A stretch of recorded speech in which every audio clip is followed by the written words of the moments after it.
നീതിയാണ് പരിഹാരത്തിന് അടിസ്ഥാനമെങ്കിൽ നമ്മൾ പറഞ്ഞതുപോലെ ചരിത്രപരമായി ഇത് പലസ്തീനിയൻ ജനതയുടെ മണ്ണാണ്, ഇത് അവരുടെ ദേശമാണ്.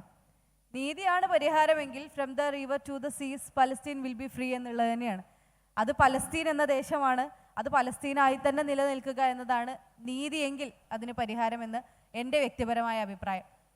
അതല്ല പ്രായോഗികതയാണ് എങ്കിൽ അതിൽ മറ്റു പലതും ആവാം. കൺസെൻസ് ചോദിക്കുന്നതോ അല്ലെങ്കിൽ ഏതെങ്കിലും പ്രദേശങ്ങൾ വിട്ടുകൊടുക്കുന്നതോ. അത് പ്രായോഗികത എന്ന് പറഞ്ഞാൽ ഭയങ്കര കോംപ്ലിക്കേറ്റഡ് ടേമാണല്ലോ. പ്രത്യേകിച്ച് പ്രായോഗികത എന്ന് പറഞ്ഞാൽ ഒട്ടും ഹോപ്പുള്ള പ്രതീക്ഷയോട് കൂടി നമുക്ക് കാണാൻ പറ്റാത്തതുമായൊരു കാര്യമാണ്. പ്രത്യേകിച്ച് പുതിയ ലോകരാഷ്ട്രക്രമത്തിൽ പവർ ഇരിക്കുന്ന ഒരു പൊസിഷൻ. ഇപ്പം ആദ്യഘട്ടത്തിൽ പലസ്തീനിനെ പ്രത്യക്ഷത്തിൽ പിന്തുണച്ചിരുന്ന രാജ്യങ്ങൾ, ഇന്ത്യ അടക്കമുള്ള രാജ്യങ്ങളുടെയൊക്കെ നിലപാട് മാറുന്നത്, മൊത്തത്തിലുള്ളൊരു വലിയ വലതുപക്ഷവൽക്കരണം ഒക്കെ വെച്ച് നോക്കുമ്പോൾ പ്രായോഗികത അതിൽ മുന്നോട്ട് വെക്കുകയാണെങ്കിൽ നമ്മൾക്ക് വളരെ ഹോപ്പ്ലെസ് ആയൊരു ജനതയായി മാറും. അതുകൊണ്ട് എനിക്ക് ഒറ്റ ഉത്തരമേ ഉള്ളൂ, അത് നീതിയുടെ പക്ഷത്താണ്, അത് പലസ്തീൻ്റെ മണ്ണാണ്, അത് പലസ്തീനായിരിക്കുക എന്നുള്ളത് മാത്രം.